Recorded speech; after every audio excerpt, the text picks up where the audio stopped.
Hey everyone, welcome back to my channel. In today's video, I'm going to be doing a haul of everything that we bought in Japan. So all three of the Japan vlogs have gone live now. We have the Kyoto and then the Tokyo vlogs. We spent 2 weeks in Japan and it was the best trip ever. And of course, the shopping there was amazing. We did lots of shopping. I thought I would do a dedicated video to show you guys what we picked up. There's a mixture of vintage bags, jewelry, homeware, cute little bits, clothing, so I'm really excited to show you what we got. Seeing as we did pick up quite a few luxury vintage pieces, I thought I would just quickly mention a couple of bits about luxury vintage shopping in Japan. Everyone always talks about how amazing the shopping is in Japan, but going there is really something else. I was so stunned by the luxury vintage stores that I did see there. The selection of things they have, you see so many vintage pieces that you don't see anywhere else in the world. The condition of the pieces are amazing. I was just stunned at how amazing the quality of the pieces were, like the condition that they were in. They all looked pretty much brand new, and the staff at the store said so themselves that people really do take care of their things in Japan, and that's why a lot of the pieces look brand new. And then in terms of authenticity, before going there I actually knew that Japan was a country that is very strict on laws in terms of selling counterfeit, fake items. So I already knew that it would be a good place to go vintage shopping. But even when I went into stores, I did some research of my own, and I even asked some of the store members how kind of the vintage stores work here and how you can guarantee authenticity. And one of the stores told me that essentially anytime you want to open a vintage store where you're selling luxury goods, you need to get a license from the government and the local authorities. Each piece that gets sent to the store then needs to be sent to the local authority to get authenticated, and if there is even a shadow of doubt with the authenticity of an item, they will just refuse it and it won't get sold. So that was good to know. They're very strict on the laws there with selling fake goods, so you can kind of shop with a peace of mind. I will leave a list of some of my favorite vintage stores that we visited in the description box down below, and I'm just gonna get straight into the video and show you what I picked up. I'm actually gonna start off with a piece that I'm wearing. If you guys noticed, I now have a watch on my wrist. This watch, it's an AP Royal Oak 23mm with gold and the stainless steel, and then it has diamonds on the face. I don't really know much about watches, I just know what I like the look of, and an AP Royal Oak has been on kind of my mood board for a couple of years now. It's one of those watches that I've always really wanted, and before going to Japan I said that I really wanted to get myself a watch. I really wanted a vintage one. I just love vintage watches and how they look and how unique they are, because Royal Oaks don't come in this size anymore. So we went to Amore Tokyo in Tokyo, and they're one of the really well-known vintage stores. I knew about them from quite a few years ago. I followed them on Instagram, so it's one of the first stores that I really wanted to go in. They have an amazing selection of pieces, they have an amazing selection of watches, and before going to there, I had tried on a couple of watches from different stores, went to Cartier, tried on some brand new watches. There wasn't really anything that I was liking, and when I was trying them on, even Trieu was like to me, I don't think watches suit you. And I said, no, I just don't have the right watch.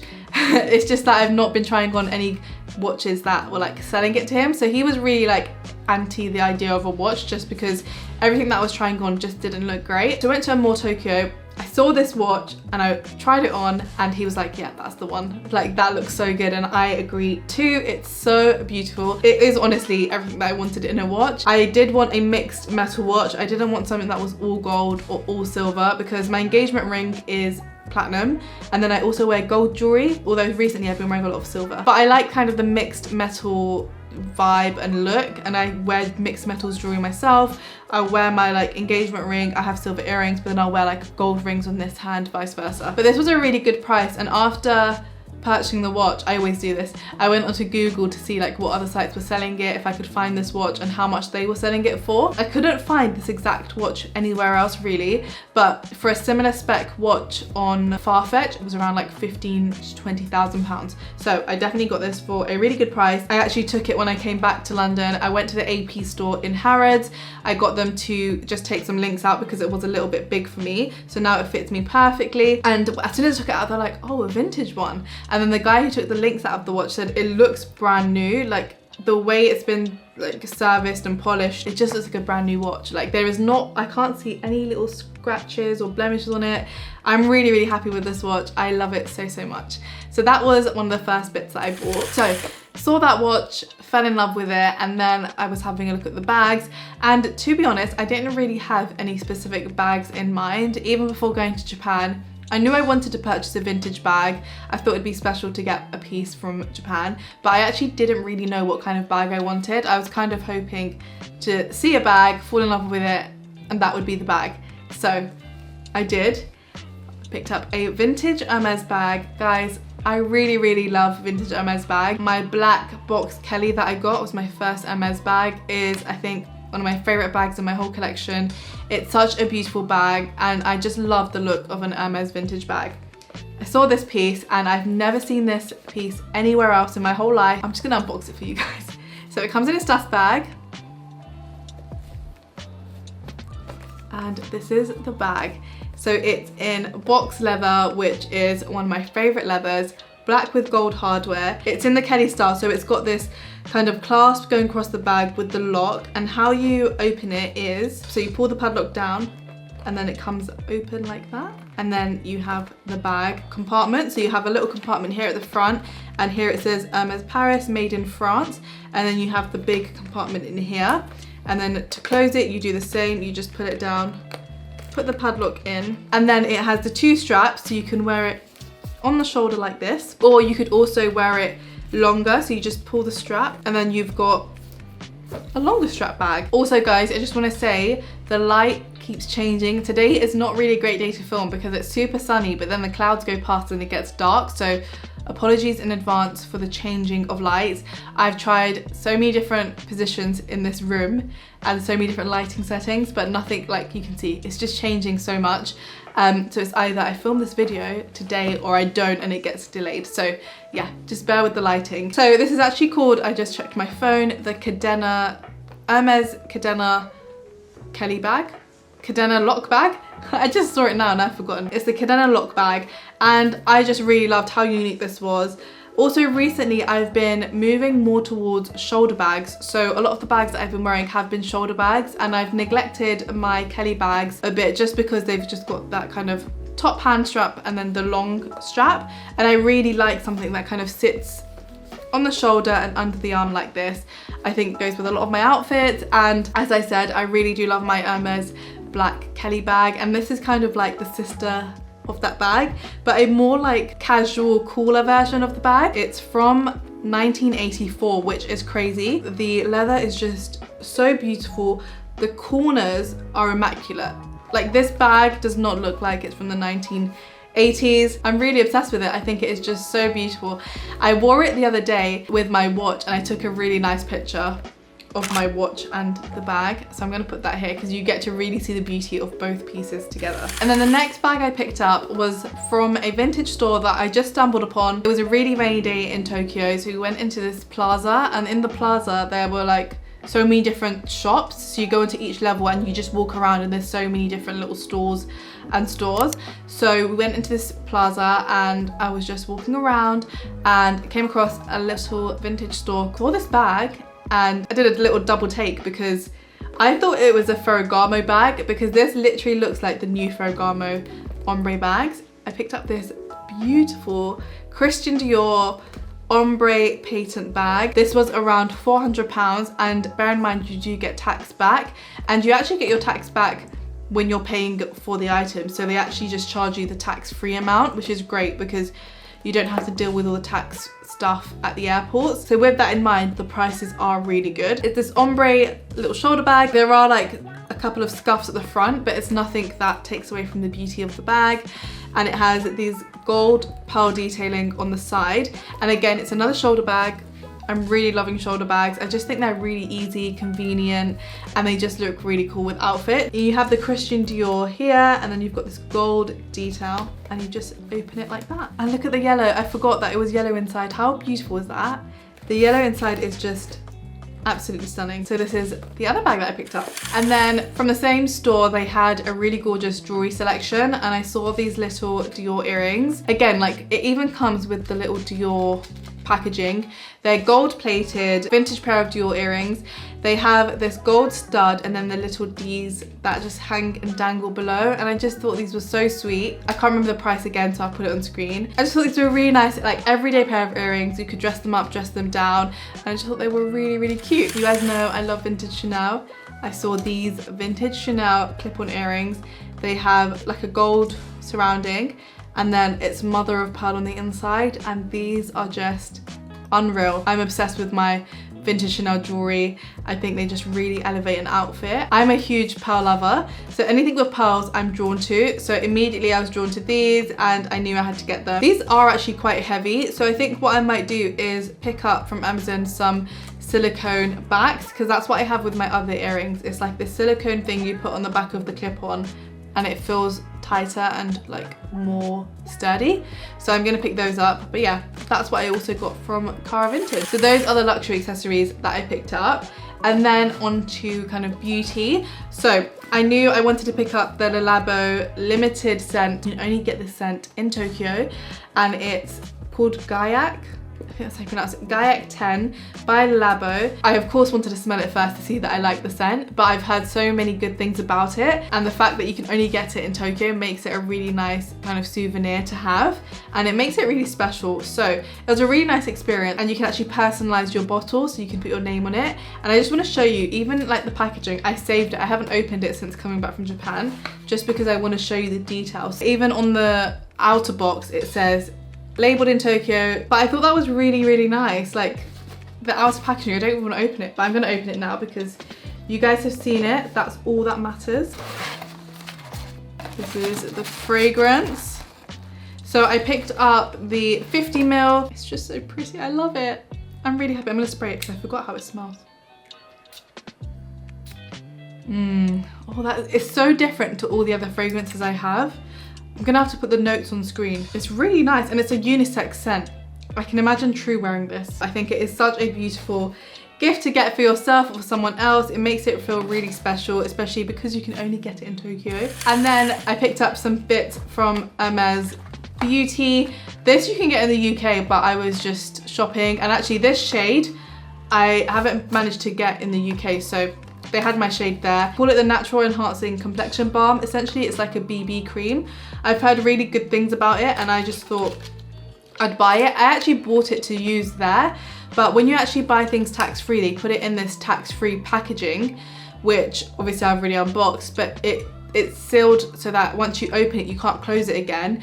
And when you're going through the airport, if they want to check what you bought tax-free, it needs to be in that package. So basically, you can't actually use anything that you bought tax-free in Japan. You can only use it once you've left. So I couldn't actually use these items because I'd have to take it out of that sealed bag. So it is the complexion balm. It's a BB cream, SPF 30, and I have the shade Berenia. So I picked that up, and then I really love how they package. They take the time to package things.